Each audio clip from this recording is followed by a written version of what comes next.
자, 이어서 하겠습니다. 내 생물은 각각 6날개를 가졌고 그 안과 주위에는 눈들이 가득하더라. 그들이 밤낮 쉬지 않고 이르기를 거룩하다 거룩하다 거룩하다 주 하나님 곧 전능하시니요 전에도 계셨고 이제도 계시고 장차 오시리시라 하고, 전능하신이라고 하는 표현이 이렇게 많이 나와요.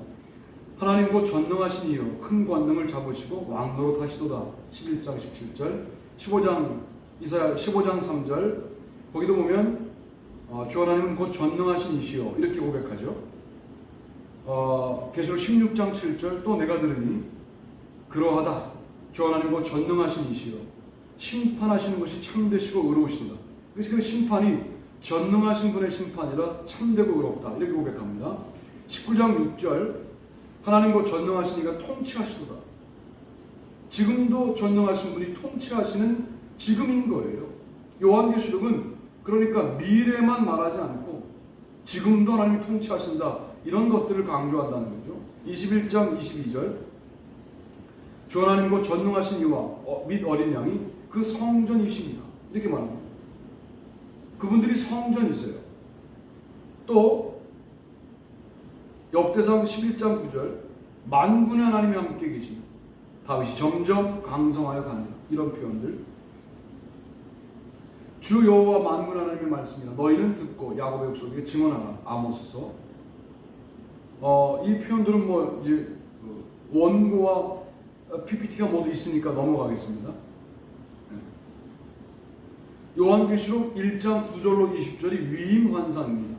상황 묘사가 나오고 요한계시록을 기록하라는 명령을 받는 장면에 관한 묘사가 나오고 요한이 인자 같은 일을 보았다는 환상 묘사가 나오고 요한의 반응이 나오고 인자 같은 이의 계시의 말씀으로 이제 끝나게 되는 거죠.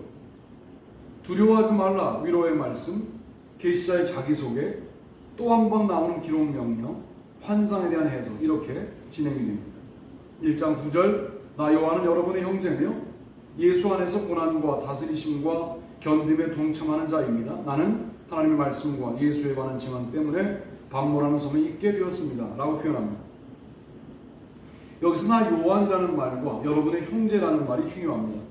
저자의 이름과 함께 나가 등장하는 본문은 다니엘서 8장 1절과 9장 2절, 10장 2절에도 그렇게 등장이 됩니다. 묵시 사상적 문헌들에 자주 나오는 표현이 나 요한, 나 다니엘 이런 표현이라는 거죠. 특별한 권위를 갖고 있는 사람이다 하는 것을 표현할 때 나 요한은 이렇게 말한다는 거죠. 여러분의 형제며 예수 안에서 고난과 다스리심과 견딤에 동참하는 자입니다 라는 언급을 통해서 요한은 그의 수신인들에게 연대감을 부각시키고 있는 것을 밝힙니다. 연대감을 의미하는 주제는 요한은 고난과 다스리심과 견딤이라는 용어들을 사용하고 있어요. 나도 고난받는다. 나도 다스리심을 받는다. 나도 견디고 있다 라고 표현하는 거죠. 같은 고난을 받고 있다. 고난의 동일시입니다. 수신교회, 이 편지를 받는 교회의 내외적인 고난을 의미합니다. 내가 내 환난과 궁핍을 알거니와 계시록 2장 9절 같은 언급을 하므로 요한은 환난을 구체적으로 궁핍으로까지 언급을 하고 있습니다. 요한계시록 2장 10절에서는 성도 중 몇 사람이 체포당할 것을 언급합니다. 10일 동안 환난을 당할 것을 요한은 예고하며 요한계시록 2장 22절에서 이세벨의 추종자들에게 큰 환난이 임할 것을 예고합니다. 내가 말하기를 내 주여 당신이 아시나이다 하니 그가 나에게 이르되 이는 큰 환난에서 나오는 자들인데 어린 양의 피에 그 옷을 씻어 희게 하였느니라 라고 성도에게도 큰 환난이 올 것을 설명하고 있습니다. 내가 나의 인내의 말씀을 지켰은즉 내가 또한 너를 지켜 시험의 때를 면하게 하리니 이는 장차 온 세상에 임하여 땅에 거하는 자들을 시험할 때라. 인내의 말씀이라고 강조합니다. 요한계시록 1장 9절의 나라 다스리심은 요한계시록 1장 6절과 관련지어 이해해야 합니다. 요한은 그의 수신 교회들이 하나님의 통치 영역 안에서 하나님의 백성으로 있다는 것을 말씀하고 있어요. 내가 다스리고 있는 나라, 다스리고 있는 백성이 너희들 아니냐. 견딤, 인내의 의미는 환란이 예고되어 있지만 수신교회들은 하나님의 백성으로서 하나님의 궁극적인 통치가 실현되는 그의 나라에 대한 희망을 버리면 안 된다. 고난과 위협을 당하는 상황 속에서도 인내한다는 것이다. 이게 대단히 중요하다. 인내는 박해받는 자의 덕목이다. 큰 환란 때에 그리스도인들이 취해야 될 행동이 인내이다 라고 강조합니다. 참는 것만 해도 실천적인 모습이다 라고 강조하는 것이죠. 나는 하나님의 말씀과 예수에 관한 증언 때문에 반모라는 섬에 있게 되었다 라고 말을 합니다. 반모라는 섬에 있게 되었다. 이걸 그냥 유배라고 해석해 왔는데요. 유배일 수도 있고 유배하기에 딱 좋은 장소라고 해요. 사람들이 많잖아요. 사람들이 거의 없었대요. 반모섬에. 그러니까 복음을 증거하러 갔다. 이건 좀 어렵죠. 사람이 별로 없으니까요. 그리고 또 하나는 내가 하나님의 말씀을 증거하고 예수에 관한 증언을 말하다가 피했다. 피신 장소로 상당히 중요한 장소가 반모섬이에요. 피신했든 유배당했든 결국은 로마 황제의 박해라는 정황이 전제되지 않으면 안 되는 그런 해석이어서 둘 다 괜찮습니다만 반모섬에 있게 되었다는 표현 때문에 최근의 연구들은 피난 혹은 피신으로 해석하는 경향들도 있다는 말씀을 드립니다. 쭉 그런 얘기죠. 하나님의 말씀과 예수의 증거라는 문구는 요한계시록 1장 9절 외에도 모두 박해와 관련되어 있다. 다섯째 인을 떼실 때 내가 보니 하나님의 말씀과 그들이 가진 증거로 말미암아 죽임을 당한 영혼들이 제단 아래에 있어. 이렇게 나오죠. 또 내가 보좌들을 보니 거기에 앉은 자들이 있어 심판하는 권세를 받았더라.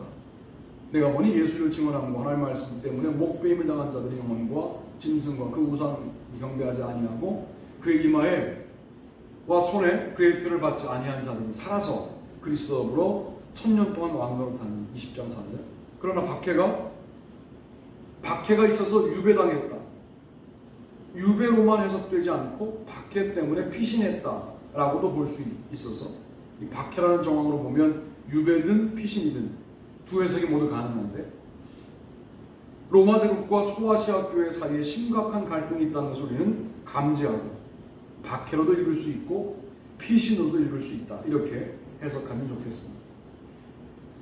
1장 10절 11절에 요한계시록을 기록하라는 명령을 받는 장면이 나와요. 나는 주의 날에 성령 안에 있게 되었고 내 뒤에 나팔 소리 같은 큰 소리를 들었습니다. 그 소리는 내가 보고 있는 것을 두루마리에 써서 에베소, 서모나, 버가모, 두아디라, 사데, 빌라델비아, 라오디게아, 에서버두, 사빌라 이렇게 외우셔야 돼요. 7교회 보내는 것이었습니다. 나는 주의 날에 성령 안에 있게 되었고 내가 성령에 감동하여 보다 내가 성령 안에 있게 되었다. 이 표현이 훨씬 더 잘된 번역이에요. 성령 안에 혹은 성령으로 라는 표현은 요한계시록에 4번 사용됩니다. 주의 날에 내가 성령에 감동되어 내 뒤에서 나는 나팔 같은 큰 음성을 들으니 1장 10절 4장 2절 곧 내가 성령에 감동되었더니 보라 내가 하늘에 보좌를 베풀었고 그 보좌 위에 앉으신 이가 있는데 이런 표현들 곧 성령으로 나를 데리고 광야로 가니라 이런 표현들 성령으로 나를 데리고 크고 높은 산으로 올라가 이런 표현들 이 모든 것은 요한이 환상 중에 경험한 내용들입니다. 부셋 큐리오스 기독론의 연구에 아주 독특한 학자죠. 부셋 같은 이들은 이것을 요한의 황홀경으로 해석했습니다. 요한이 황홀한 가운데 있었다 이렇게. 그러나 1장 10절과 4장 2절에 등장하는 나는 성령 안에 있게 되었다는 표현과 사도행전 10장 10절에 그는 황홀경에 빠져들어갔다는 표현을 아무 근거 없이 동일시하는 부셋의 해석은 문제가 있다. 요한의 성령 안에 있는 경험과 베드로의 황홀경을 같은 경험으로 주장하지만 사도행전의 베드로의 경험에는 성령에 대한 언급이 없는 결정적인 인용의 오류가 있었다. 이럴 때는 같은 상황으로 해석할 수가 없어요. 성령이 나와야죠. 도리어 바울에게 있어서 고린도후서 12장 2절 이 몸을 떠나 이후 성령 안에 있게 되었다로 연결할 수 있어서 바울이 경험한 노아의 경주와 비슷하고는 말할 수 있으나 요한의 경험을 주도하는 분은 성령이십니다. 이것이 단순한 황홀경과 비슷하다고 생각할 수는 없지 않을까. 주의 날은 로마 황제의 날에 대항합니다. 이런 마가복음에도 하나님의 아들 예수 그리스도 복음의 시작, 그리스도가 복음의 시작이다. 로마 황제의 칙령이 복음의 시작이 아니다. 결코 진정한 복음의 시작은 그리스도의 선포에 있다라고 강조하는 겁니다. 진정한 주의 날은 로마 황제의 날이 아니라 주님께서 모든 것들의 주인 되시는 날, 이 날이다. 다른 측면으로는 유대교 안식일 의식을 거부하기 위한 의미도 있어요. 이게 소위 내부의 유대 그리스도인이 된 사람들이 외부의 유대인들과도 갈등하니까 주의 날은 안식일을 거부하기 위한 그런 주장이라고도 말할 수 있겠다는 거죠. 안식일은 첫 창조를 기념하는 날이라면 주의 날은 둘째 창조를 기념하는 날입니다. 공간적으로 떨어져 있는 소아시아 교회 성도들과 주의 날이라는 같은 시간대의 과음으로 가깝게 있는 것으로 느꼈을 것입니다. 지금이 주의 날인데 내가 지금을 살지 않냐? 이 편지를 받아 읽을 너희들도 주의 날을 살고 있지 않냐? 우리가 공간은 나눠져 있지만 같은 의미의 시간대에 살고 있다. 이걸 강조하는 것이죠.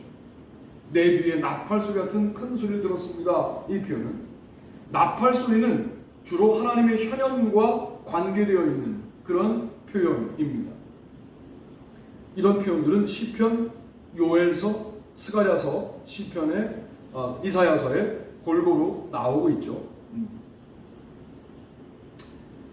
왜 소아시아의 다른 교회들은 아니고 7교회에게만 편지를 보내라고 하셨을까? 7도시는 에베소를 시작으로 북쪽의 서머나 버가모를 지나 남쪽으로 두아디라, 사데, 빌라델비아. 그러니까 에베소를 중심으로 위로 서머나 버가모, 두아디라, 사데, 빌라델비아, 라오디게아 이렇게 다시 에베소 이렇게 돌아오는 순서라는 거예요. 이렇게 도니까 시계 방향이에요. 시계 방향으로 도는 거죠. 또 이런 또 상상도 하는 사람들이 있어요. 소아시아 지역의 7 우편 구역 중심지여서 편지를 돌려 읽으려면 우편 제도를 이용하지 않았겠느냐라고 이제 상상하는 건데, 일반인들은 아주 특별한 경우에만 국가의 우편 제도를 사용했기 때문에 이 주장의 설득력은 떨어진다. 이거는 이런 매우 중요한 내용들을 로마 제국이 다스리는 상황에 우편 제도를 사용해서 했겠어요? 아마 이것은 인편으로 전달되었을 가능성이 훨씬 더 많지 않겠습니까? 요한이 완전을 상징하는 7을 선택하고 요한계시록 2장 3장에서 일반적으로 모든 교회들에서 볼 수 있는 특징적인 문제들을 소개하고 있습니다. 따라서 요한계시록에 등장하는 7교회들은 모든 교회들을 위한 진술로 보입니다. 성령이 교회들에게 하시는 말씀을 들을지어다. 빌라델비아 교회 하나를 말하면서도 성령이 교회들에게 하시는 말씀을 들을지어다 이렇게 설명하는 것을 보면 이것은 모든 교회들에게 하시기 싶은 말씀이었다라고 말씀드리고, 이건 다음 주 강의에 제가 그 내용의 흐름을 정리해 드리도록 그렇게 하겠습니다. 요한이 인자 같은 일을 보았다는 환상 묘사가 12절로 16절에 나오는데요. 나는 나와 말씀하시는 분 그 음성을 듣기 위해 몸을 돌렸습니다. 그리고 몸을 돌이키자 7 금초대를 보았습니다. 이렇게 표현이죠. 12절 17절까지 요한이 몸을 돌이켜 본 환상에 대한 이야기가 등장합니다. 이는 성령의 영감을 받은 한 예언자의 순수한 체험이라고 할 수 있습니다. 그러나 요한은 이 환상을 기록할 때 구약의 영향 아래 문학적으로 묘사하고 있습니다. 12절에서 본 7 금촛대는 7교회를 가리킵니다. 촛대들 가운데 사람의 아들 같은 분이 계셨는데, 사람의 아들, 인자 같은 이라는 표현은 묵시문학적 표현이죠. 그죠? 인자. 촛대 사이에 인자 같은 이가 계셨습니다. 만약 촛대가 교회라고 한다면 그리스도는 자신의 공동체들과 교회들과 가장 밀접한 관계를 맺고 있는 분이시다 하는 점을 우리가 깨닫게 돼요. 요한계시록 2장 1절에 따르면 그리스도는 그들 사이를 거니십니다. 이것은 교회의 주인은 그리스도이심을 드러냅니다. 그리스도는 교회가 회개하지 않을 때 그런 교회를 제거할 수 있습니다. 촛대를 옮길 수 있어요. 그러므로 어디서 떨어졌는지를 생각하여 회개하고 처음 행위를 가지라. 만일 그리하지 아니하고 회개하지 아니하면 내가 내게 가서 내 촛대를 그 자리에서 옮기리라. 이렇게 말씀하시죠. 그분은 발에 끌리는 옷을 입고 있었고 가슴에는 금띠를 띠고 메고 있었습니다. 제사장의 옷을 기억나게 하죠. 그러나 무조건 발에 끌리는 옷을 입고 있으면 제사장이냐? 그렇지는 않습니다. 발에 끌리는 옷은 제사장만 입었는가? 제사장이 아닌 사람들도 입었습니다. 더구나 그리스도를 대제사장으로 부르는 언급이 요한계시록에서는 한 곳도 발견되지 않아요. 의도적인 탈락이잖아요. 그러니까 이 옷을 제사장의 예복으로 보려면 그리스도를 대제사장으로 언급하는 언급들이 존재되는데 이상하게도 한 번도 등장하지 않고 있다. 그리스도가 가슴에 금띠를 띄었다고 할 때 이것도 제사장의 혁대라고만 볼 수는 없습니다. 도리어 출애굽기 39장 29절에 따르면 허리띠가 금띠가 아니라 제사장의 허리띠는 배실과 청색실과 자색실과 홍색실로 술을 놓아 만들었어요. 그러니까 금띠는 아니잖아요. 그의 머리와 머리카락은 흰 양털이나 눈같이 휘었으며 그의 눈은 타오르는 불꽃 같고 다니엘서 7장 9절과 유사합니다. 내가 보니 왕자가 모이고 옛적부터 항상 계신 이가 좌정하셨는데 그의 옷은 희기가 눈 같고 그의 머리털은 깨끗한 양의 털 같고 그의 모자는 불꽃이요 그의 바퀴는 타오르는 불이며 라고 말했습니다. 다니엘서에서는 머리털을 깨끗한 양털 같다고 하는데 요한계시록 1장 14절에서는 머리와 머리털이 흰 양털이나 눈같이 휘었다라고 말하고 다니엘서는 하나님의 옷이 흰 눈 같다고 언급하는데 또한 불꽃이 한 이미지는 다니엘은 하나님 보호자의 요한계시록은 그리스도의 눈에 사용하는 이미지입니다. 요한은 다니엘서의 하나님 묘사를 요한계시록의 그리스도 묘사로 전용하고 있다. 이렇게 우리가 해석할 수가 있겠습니다. 흰 머리털, 그리스도의 영원성을 강조하는 것으로 보입니다. 또한 눈이 타오르는 불꽃 같다는 의미는 그리스도의 심판자적 식별력을 상징한다. 이렇게 말할 수 있겠습니다. 두아디라 교회 사장의 편지하라. 그 눈이 불꽃 같고 그 말이 빛난 주석 같은 하나님의 아들. 19장 12절 그 눈은 불꽃 같고 그 머리는 많은 관들이 있고 또 그 이름 쓴 것이 하나 있으니 자기밖에 아는 이가 없다. 어떤 것도 그리스도의 심판하는 눈으로부터 피할 수 없다는 의미를 갖고 있죠. 그의 말은 풀무불에 단련한 빛난 주석 같고 그의 음성은 많은 물소리 같았습니다. 이런 표현들. 이것도 역시 15절 다니엘서 10장 6절에 그 뿌리가 있습니다. 그의 몸은 황옥 같고 그의 얼굴은 번갯빛 같고 그의 눈은 횃불 같고 그의 팔과 발은 빛난 놋과 같고 그의 말소리는 무리의 소리와 같다. 여기서 주석으로 번역된 칼골 리바노는 오로지 여기서만 만날 수 있어요. 하팍스 레고메나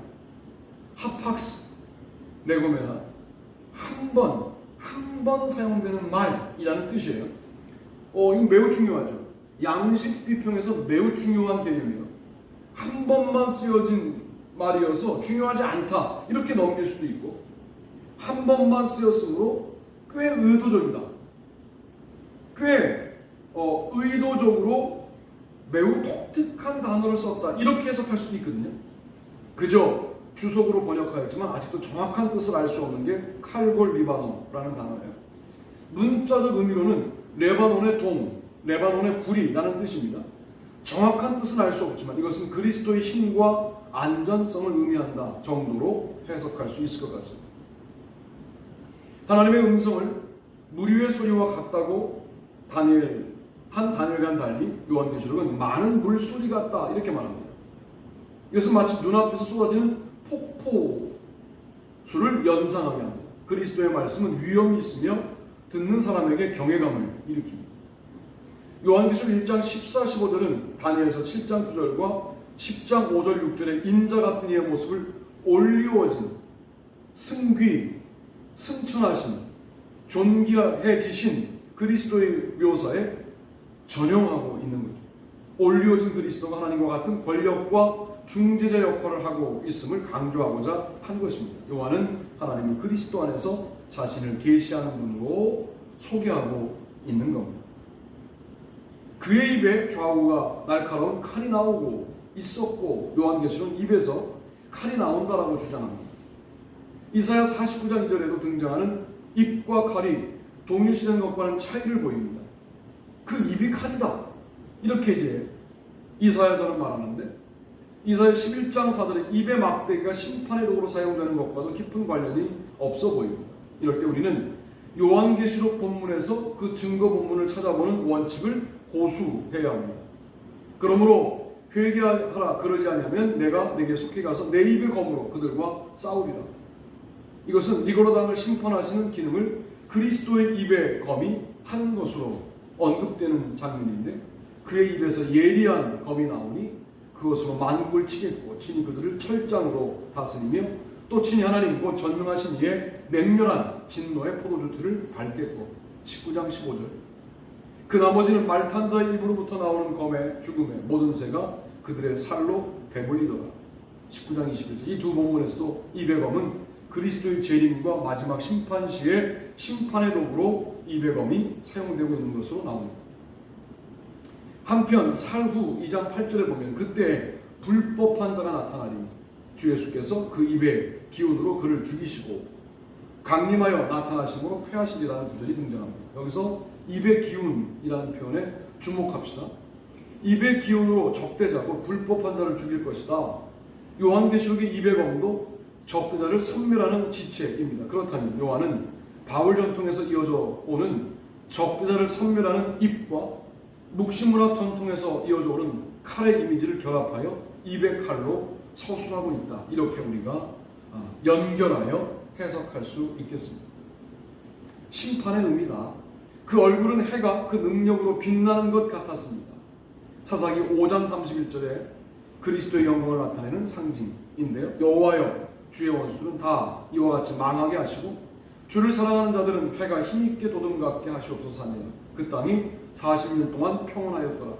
사사기 5장 31절 해의 이미지와 그리스도를 연결하는 것은 요한계시록이고 사사기는 주를 사랑하는 자를 주의 백성을 해의 이미지로 그리고 있는 점이 차이가 있습니다. 나는 그분을 보았을 때 죽은 자처럼 그분의 발 앞에 엎드렸습니다. 그분이 오른손을 내게 얹으시면서 두려워하지 말라고 말씀하셨습니다. 나는 처음이요 마지막이며 살아있는 자다. 내가 전에 죽었지만 지금은 영원히 살아있는 자다. 나는 사망과 지옥의 열쇠를 가지고 있다. 내가 본 것과 지금 있는 일과 일어날 일을 기록하라. 내가 보고 있는 것은 7 별들의 비밀이다. 7 별들은 7 교회의 천사들이며 7 촛대는 7 교회다. 이렇게 말씀하시는 표현. 자, 요한계시록 1장 17절 전반절에 요한의 반응. 나는 그분을 보았을 때 죽은 자처럼 그분의 발 앞에 엎드렸습니다. 그리스도를 만났을 때 요한의 반응이에요. 그리스도의 현현으로 인한 누미노제의 상태를 의미합니다. 누미노제라는 것은 너무 거룩한 분 앞에, 너무 거룩한 실체 앞에 섰을 때 오는 두려움. 이건 불신앙과는 상관이 없어요. 신앙이 있는 사람도 엄청난 분을 만났을 때 두려울 수밖에 없거든요. 그런 두려움은 그리스도를 만날 때 우리에게 다가오는 일들이다 라고 말할 수 있습니다. 이어서 요한계시록 1장 17절 B에서부터 20절까지 인자 같은 이의 계시의 말씀이 이어집니다. 그 상세 내용을 보면 두려워하지 말라는 위로의 말씀이 등장합니다. 그분이 오른손을 내게 얹으시면서 두려워하지 말라고 말씀하셨습니다. 오른손을 얹고 두려워하지 말라라고 말하는 것은 구약과 신약의 증거들이 있어요. 이 손은 요한에게 담대함을 회복시키고 위로의 말씀과 명령을 듣도록 준비시키는 위엄의 손이다. 주님이 늘 접촉하시면서 기적을 일으킬 때가 많거든요. 계시자의 자기소개. 이제 예수님도 이렇게 말씀하시죠. 나는 처음이요 마지막이며 살아있는 자다. 내가 전에 죽었지만 지금은 영원히 살아있는 자다. 나는 사망과 지옥의 열쇠를 가지고 있다. 하나님에게도 요한은 요한계시록 1장 8절, 2장 26절, 21장 6절에서 처음과 나중이라는 소개를 하고 있잖아요. 이제는 여기서 그리스도의 선제, 나도 처음이고 마지막이다. 선제, 세상이 만들어지기 이전부터 계셨던 분이라는 개념이죠. 을 사용하고 있어요. 요한은 그리스도의 선제를 전제하고 있습니다. 이 표현은 바로 뒤에 이어지는 죽음과 부활과 연결되어 그리스도를 영원히 살아계신 분으로 고백하게 합니다. 세세토록 산다는 것은 유일하게 하나님에게 있는 능력이지만 이제 그리스도에게도 사용될 수 있습니다. 그리스도는 죽음의 영역을 지배하는 권능을 가지고 계신 분이시죠. 또 한 번 나오는 기록 명령, 내가 본 것과 지금 일과 일어날 일을 기록하라. 여기서 내가 본 것은 요한계시록 1장 10절로 19절의 환상이고 지금 있는 일은 요한계시록 2장 3장의 교회의 현재 상태를 의미한다. 일어날 일은 4장부터 22장의 환상을 뜻한다. 이렇게 해석하는 경향들이 있는데 이게 이제 매우 도식적이어서 좋죠. 내가 본 것은 1장 10절부터 19절의 환상. 또 지금 있는 일은 2장 3장의 소아시아 7교회의 현재 교회 상태. 장차 일어날 일 4장부터 22장에 이어지는 이제 본격적인 환상. 그러나 요한계시록이 단순하지 않아요. 2장부터 3장, 4장부터 21장에도 현재와 미래에 관련된 것들이 많이 들어있어요. 이렇게 도식적으로 나눌 수가 없어요. 그러므로 19절은 3분법으로 읽지 말고 그저 요한계시록 전체를 기록하라는 말씀으로 이해하는 것이 더 맞지 않겠는가라고 해석을 해봅니다. 내가 보고 있는 것은 7별들의 비밀이다. 7별들은 7개의 천사들이며 7촛대는 7교회다. 이것은 위임 환상과 앞으로 전개될 요한계시록 2장 3장의 7교회를 설명하기 위한 서론적 의미를 갖고 있는 구절이 20절 말씀이라고 볼 수 있습니다. 너무 양이 많아서 줄이려고 애를 써봤는데 잘 안 줄여지는 겁니다. 그래서 이렇게 PPT를 읽는 식으로 강의할 수밖에 없어서 너무 죄송하고, 그러나 보강을 따로 하는 것보다 이렇게라도 여러분들이 수업을 듣고 따라오시는 것이 더 옳지 않겠나 그런 생각이 들어요. 여러분들이 이 강의를 다 듣고 풀어야 될 한 가지 문제는 제가 고민해서 내일 동영상이 올라가고 난 다음에 카톡에 올리도록 하겠습니다. 고생하셨습니다.